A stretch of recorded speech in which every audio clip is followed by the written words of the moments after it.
This is WFYI News Now. It's January 29th, and I'm Abriana Herron.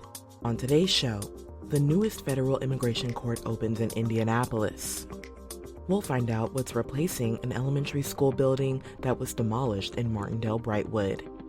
And a rapidly growing school district believes proposed changes to school referendums could lead to teacher and staff layoffs.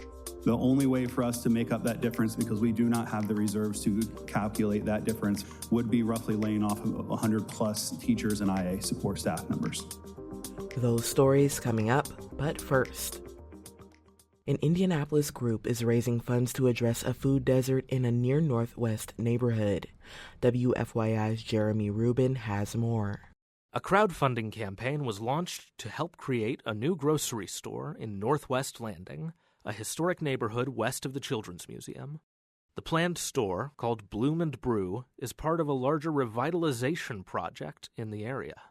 Sharon Clark, co-founder of the Aspire Higher Foundation, says crowdfunding can help small communities like Northwest Landing find support. The greatest gain is the awareness that people get about their ability to help someone else that they don't even know. Nearby community gardens would help supply produce to the new store.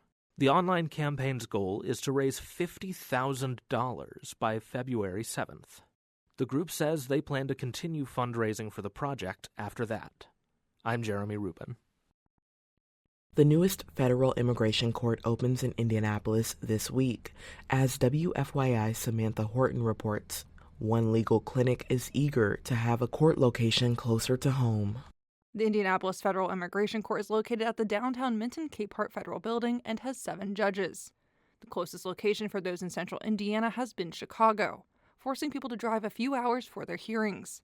Those appointments came with time off work, travel costs, and long wait times for hearings.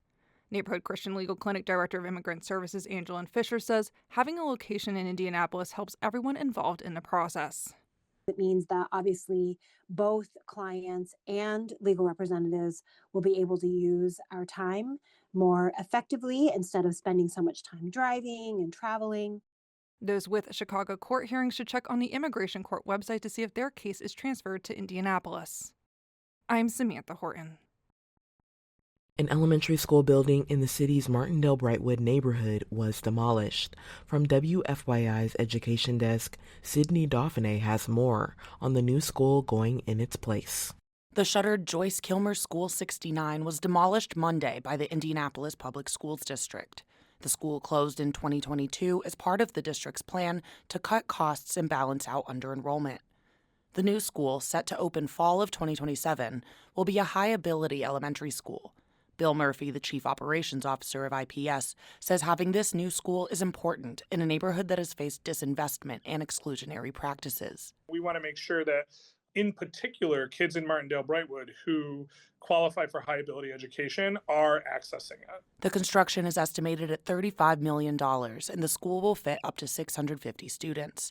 Murphy does not expect enrollment at any of the nearby schools to be affected. I'm Sydney Dauphiné. And for our final story today, when school districts ask voters for more property tax funds, they have strict rules to follow. New legislation would switch up parts of that process. From WFYI's Education Desk, Rachel Fredette reports how one rapidly growing school district north of Indianapolis believes proposed changes to school referendums could lead to teacher and staff layoffs. A proposed Senate bill would require districts to wait at least 1 calendar year after an operating or safety referendum ends before asking voters to approve another property tax increase. Brian Tomamichael oversees business and operations for Westfield Washington Schools. He says a required gap year would cost his district nearly $11 million. The only way for us to make up that difference, because we do not have the reserves to calculate that difference, would be roughly laying off 100 plus teachers and IA support staff members.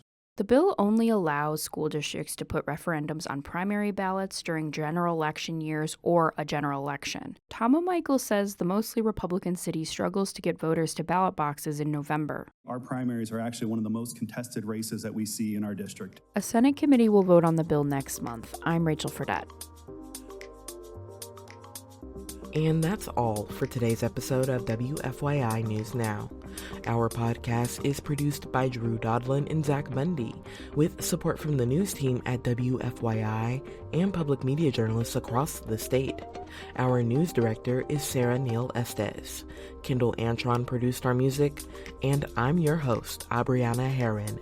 If you like today's episode, remember to subscribe and share, and follow WFYI on Instagram, TikTok, Facebook, and YouTube to check in on our newsroom throughout the day.